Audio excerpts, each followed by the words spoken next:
1 Queen Nefertari's tomb, number 66. The Antiquities Registry Center recorded the entire scenery after some of its scenes were ruined by salts from the wall's wetness. The Getty Conservation Institute then restored the scenes between 1986 and 1995.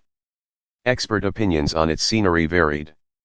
Some think that parts of the scenery, particularly near the rear of the burial chamber, falls short of perfection. Others think that the ancient Egyptian artist has achieved the pinnacle of skill in coloring these scenes and drawing bold, accurate lines that were painstakingly executed, particularly in the sections that depict the queen's slender stature. The artist did a fantastic job of expressing to the viewer his sense of beauty. Particularly considering that the scenes are painted in vibrant hues and have been delicately carved over a thin layer of plaster. The tomb starts with a stairway that descends and has a slope in the middle that leads to the entry to the first hall, which is identified by the benches on the left and the wall facing you. The Egyptian cornice decoration suggests that they may have been meant to hold statuaries, offerings, or burial furnishings. The queen is seen worshipping the god Osiris on the southern wall, which is to the right. 3 images depicting the god Anubis, goddess Neith, and a personification of the Djed sign pillar are displayed on the 3 faces of the prominent wall. Next, we witness a scene in which the queen is being led by Horus, son of Isis, to goddess Hathor and the god Horokti. Next, we see an image of the god Keeper on the other half of the eastern wall, and the well-known scene of the queen and the goddess Isis on the northern wall. Subsequent to this scene, there is a conspicuous wall with 3 facades, one depicting the god Osiris, another the goddess Serket, and one showing the Djed pillar.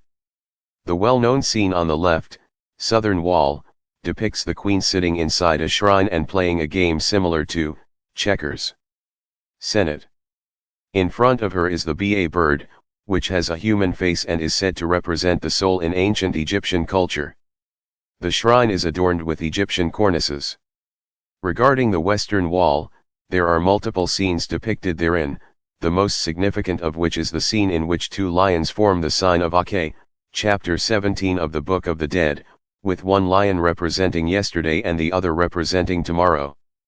Next is the scene featuring the Bennu bird, the phoenix, the sacred bird of Heliopolis, which was painted light blue by the ancient artist. In front of this is the mummy lying on a bed within a shrine between 2 falcon-shaped goddesses, Isis on the right and Nephthys on the left. The remaining portions of this northern wall bear passages from the Book of Gates. Spreading her wings, we see the goddess Nekbet in the shape of a vulture over the entrance to the side chamber. The goddess Mot, who represents justice, truth, and order, is also depicted on the doorposts or jambs of the entrance. Entering the side chamber, we shall see the deity Re, who appears as a mummy with the head of a black ram between the goddesses Isis and Nephthys on the right, from the praises of Re. After, we see the queen worshipping a bull and 7 cows with 4 rowers underneath them, chapter 148, Book of the Dead. Additionally, the queen is seen on the left presenting fabrics to the god Ta, who is seen inside his shrine and has the sacred Djed pillar behind him. 2 scenes, one on the left side of the wall and one on the right, depict the queen making offerings and incense to the gods Osiris and Atum, respectively.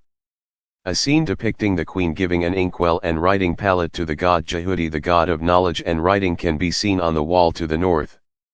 Before going down the staircase to the burial chamber, we can see a scene above the entrance that represents the 4 sons of Horus, Imzadi, who has a human head, Hapi, who has a monkey head, Duamutef, who has a falcon head, and Kabisanuv, who has a jackal head. Behind them is an image of a god with a falcon face along with some other gods. The most significant of the lovely scenes that decorate the walls of the descending stairway is the one in which the queen is shown presenting the goddess Hathor 2 cups of wine or milk. Behind her is the goddess Serket, and behind them is the winged goddess Mot, who is kneeling.